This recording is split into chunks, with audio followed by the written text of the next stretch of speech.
నమస్తే అన్న అందరికీ నమస్కారం. కువైట్లో ఇటీవల కాలంలో చట్టవిరుద్ధమైన కార్యకలాపాలు జరుగుతూ ఉన్న నేపథ్యంలో కువైట్ దేశవ్యాప్తంగా తనిఖీలు నిర్వహిస్తూ ఉన్నారు. ముఖ్యంగా కువైట్లో మహిళా డ్రైవర్లకు శుభవార్తని చెప్పుకోవచ్చు. వివరాల్లోకి వెళితే ఇటీవల కాలంలో తనిఖీలు నిర్వహిస్తూ ఉన్న నేపథ్యంలో మహిళా డ్రైవర్లు నడుపుతూ ఉన్న వాహనాలు, కార్లు ఏవైతే ఉన్నాయో వాటిని మహిళా పోలీసులు మాత్రమే తనిఖీలు చేయాలని చెప్పేసి కువైట్ క్రిమినల్ కోర్టు ఒక ముఖ్యమైన తీర్పునైతే వెలువరించింది. ఇది కువైట్ చట్టాలకు విరుద్ధమని చెప్పేసి మహిళా పోలీసులు లేకుండా మహిళల యొక్క వాహనాలు తనిఖీ చేయవద్దని చెప్పి తెలిపింది.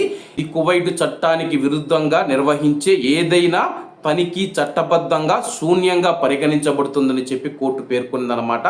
ప్రస్తుతం ఒక మహిళ మనం చూసుకుంటే మహిళా అధికారి హాజరు లేకుండా చట్టాములకు అధికారులు ఒక మహిళ యొక్క వాహనాన్ని తనిఖీ చేసిన తర్వాత ఆమె కోర్టుకైతే వెళ్ళడం జరిగింది.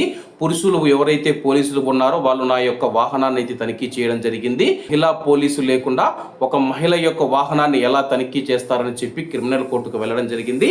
అలాగే ఇక్కడ కీలకమైన విషయం ఏంటంటే కానీ ఆ యొక్క మహిళ వెళుతూ ఉన్న వాహనంలో మాదక ద్రవ్యాలను పోలీసులు స్వాధీనం చేసుకున్నారనమాట. ఆ తర్వాత కోర్టుకు వెళ్ళడంతో కోర్టు కూడా ఇది రాజ్యాంగ విరుద్ధమని చెప్పేసి మహిళా పోలీసులు లేకుండా మహిళల యొక్క వాహనాలు తనిఖీ చేయకూడదని చెప్పేసి కువైట్ రాజ్యాంగంలో కూడా స్పష్టంగా చెప్పబడింది. 1971 నుంచి కొత్త చట్టం అమల్లో ఉంది. మహిళా పోలీసులు లేకుండా మహిళల యొక్క వాహనాలు తనిఖీ చేయొద్దని చెప్పేసి కువైట్ క్రిమినల్ కోర్టు తీర్పు చెప్పినట్లయితే స్థానిక మీడియా పేర్కొంది.